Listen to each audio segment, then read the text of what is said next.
En el Distrito Informativo te presentamos el comentario de la periodista Oglanesia Pérez. En esta semana el ministro de Educación informó que están viendo la posibilidad y se ha creado lo que es un bono estudiantil para aquellos estudiantes, valga la redundancia, que no podrán acceder a las escuelas públicas. Es decir, que hemos visto la denuncia de que unos 300,000 estudiantes no van a tener cupo porque no hay suficientes aulas. En el tema también de que muchos estudiantes pasaron del sector privado al sector público. La pandemia también fue ayudó en parte a esta emigración, porque los padres que tenían hijos en colegios, cuando el ministerio anunció el tema de la educación a distancia, además por las propias facilidades que implicaba para los padres, ya sea de clase media o pobres, que también hacen muchísimo esfuerzo y prefieren enviar sus hijos a colegios, pues decidieron volverlos a poner en la escuela pública, y esto aumentó la matrícula de estudiantes definitivamente. Ayer, de hecho, vi varios debates en cuanto a las cifras, tanto los que daba el Ministerio de Educación como también los que presentaba la Oficina Nacional de Estadísticas. Es un tema que siempre hay que tenerlo en cuenta, porque las cifras aquí siempre decimos que es a según, o sea, y yo me fío más de las cifras de la ONE antes del propio Ministerio de Educación, aunque sabemos que la ONE lo toma partiendo de los datos que le dé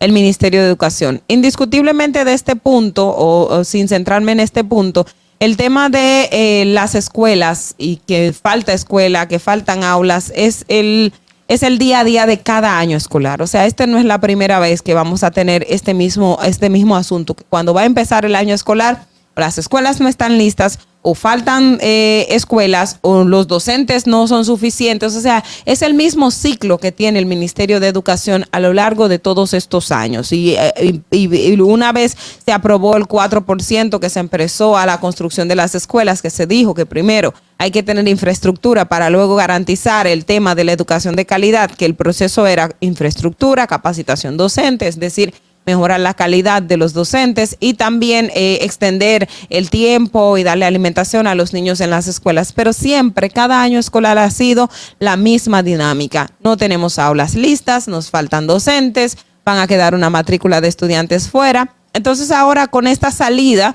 que uno lo ve saludable, o sea, es lo correcto, porque tenemos, en parte se ayudaría a unos centros privados que están en la quiebra, precisamente porque también vimos que durante la pandemia varios colegios quebraron, una porque no estaban adaptadas para dar servicio como lo demandaban los nuevos tiempos, es decir, con la virtualidad.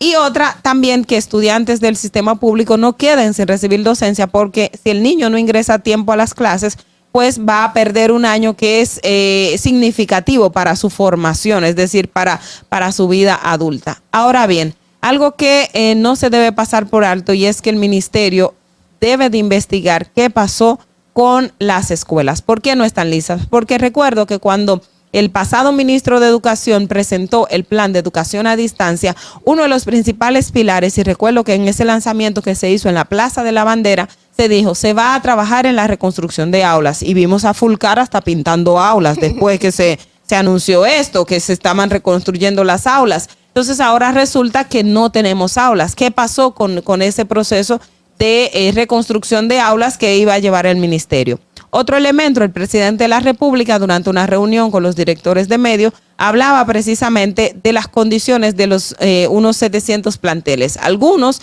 más de 300, no tenían ni siquiera el terreno. O sea, gente que cobró el dinero y siquiera el terreno tienen. Otros que tenían un 20% de construcción, otros que estaban un poquito en 60%, es decir, tienen el desglose de qué ha pasado con con esos centros educativos que se supone que tienen un nudo legal y que se iba a buscar la forma de que se solucionara con la aprobación de la ley 21, con una ley el año pasado, ahora no recuerdo el número de la ley, y tampoco se ha podido dar respuesta en ese sentido. Es decir, que en educación hay que es saludable que se haya dispuesto o que se cree un bono para garantizar el acceso a educación de esos menores de edad para que no pierdan la colegiatura.